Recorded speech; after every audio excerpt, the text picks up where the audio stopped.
mummy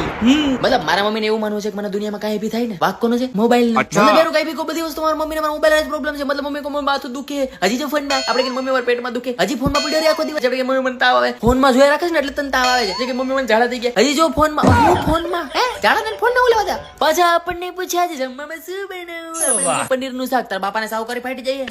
પૂછું કામ આપણે ભીંડા નું શાક આજે ભીંડો નથી તો આપણે એમ કે બટેટા નું શાક હજી બપોરે બનાવ્યું હતું તો શું છે તો કે દૂધી નું શાક મેં બનાવી નાખ્યું છે તો પૂછે શું કામ અને આપણે પાછા એમ કે મને દૂધી નું શાક નથી ભાવતું તો અંબાણી ઘર પેદા થવું તું ને ભાઈ તું ગરીબ માણસ ઘર ખોડો જન્મી ગયો તમારા મમ્મીને એવું છે કે આખી દુનિયા સમજદાર છે બસ મારો છોકરો જ મીઠા તેનો બુદ્ધિ વગરનો બુદ્ધિનો બારદાન છે તમે તમારા મમ્મીને એમ કે ચાલ મમ્મી તારી ભેગો ખરીદી કરવા મોલમાં તને ખબર ન પડે પછી આપણે કે મમ્મી ચાલ હું તારી ભેગો શાક લેવું તારી હેલ્પ કરીશ તને ખબર ન પડે તો ખબર પાડવા તો દે તો ખબર પડે ને અને સાહેબ દુનિયામાં સૌથી અઘરું કામ હોય તો મમ્મી યાર શોપિંગ કરવા જાવ મમ્મીનો અલગ લેવલનો કોન્ફિડન્સ હોય ત્યારે હા મતલબ એકવાર મેં પુમાના શૂઝ નક્કી કર્યા પેલો દુકાનવાળો ભાઈ કે 4000 મારી મમ્મી કે 250 દેવા મેં કીધું હે 250 પુમા પેલો ભાઈ કે આ બ્રાન્ડ છે એટલા મને મમ્મી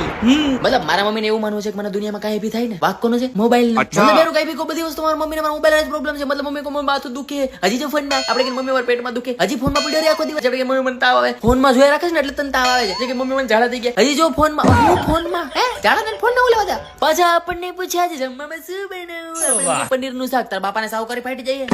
પૂછું કામ આપણે ભીંડા નું શાક આજે ભીંડો નથી તો આપણે એમ કે બટેટા નું શાક હજી બપોરે બનાવ્યું હતું તો શું છે તો કે દૂધી નું શાક મેં બનાવી નાખ્યું છે તો પૂછે શું કામ અને આપણે પાછા એમ કે મને દૂધી નું શાક નથી ભાવતું તો અંબાણી ઘર પેદા થવું તું ને ભાઈ તું ગરીબ માણસ ઘર ખોડો જન્મી ગયો તમારા મમ્મીને એવું છે કે આખી દુનિયા સમજદાર છે બસ મારો છોકરો જ મીઠા તેનો બુદ્ધિ વગરનો બુદ્ધિનો બારદાન છે તમે તમારા મમ્મીને એમ કે ચાલ મમ્મી તારી ભેગો ખરીદી કરવા મોલમાં તને ખબર ન પડે પછી આપણે કે મમ્મી ચાલ હું તારી ભેગો શાક લેવું તારી હેલ્પ કરીશ તને ખબર ન પડે તો ખબર પાડવા તો દે તો ખબર પડે ને અને સાહેબ દુનિયામાં સૌથી અઘરું કામ હોય તો મમ્મી યાર શોપિંગ કરવા જાવ મમ્મીનો અલગ લેવલનો કોન્ફિડન્સ હોય ત્યારે હા મતલબ એકવાર મેં પુમાના શૂઝ નક્કી કર્યા પેલો દુકાનવાળો ભાઈ કે 4000 મારી મમ્મી કે 250 દેવા મેં કીધું હે 250 પુમા પેલો ભાઈ કે આ બ્રાન્ડ છે એટલા મને